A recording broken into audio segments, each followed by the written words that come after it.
Akif nak order apa? Akif. Kakak cepat kakak. Akif nak order apa? Akif nak order apa? Ha? Tak nak? Cepat kakak. Nak order apa? Tak nak? Nak? Tak nak? Buka saya tak. Adik tidur tu. Tak tahu.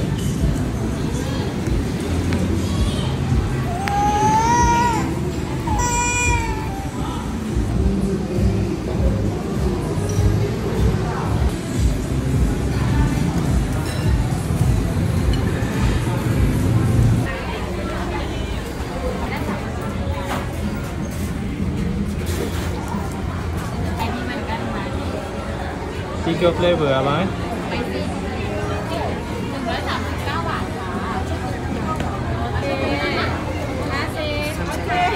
Thank you nah. Tu 80 baht.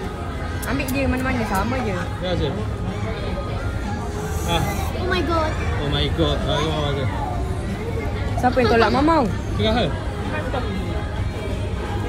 Patah. Dah ni. Sudah ke?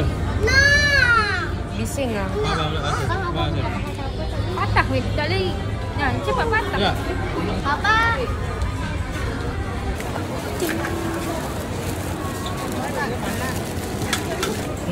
Dah lambat dah biasa. Tamarin. Assalamualaikum. Mama, jangan ambil kulit babi Mama Mama nak makan kulit babi. Mana ada Mama nak makan? Mama kulit Mama salmon, kulit salmon. Lepas tu babi Mama nak makan nasi. Kita pusing. Hai guys, hari ni Amsyah ada dekat Asia Night Market dekat Hat Jai.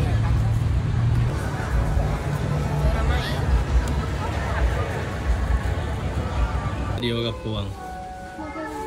Ya, dia orang puang. Dah habis-habis dengan kulit babi semalam.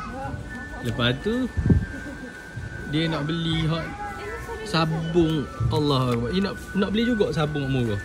Padahal dekat Malaysia Belana dia. Penuh dekat Malaysia. Tapi nak juga beli murah sini. Padahal dia tahu buat bazir minyak je. Buat bazir minyak hamba je. Zaman kita kecil Zaman papa kecil tak ada gitu. Nak beli hot ni pula dah. Ni biskut Akif makan main.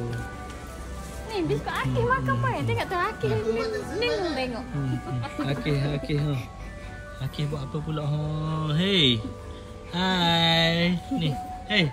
Akif. Akif. Akif. Amboi. Oh. Hai. Hai. Yeah. Okay.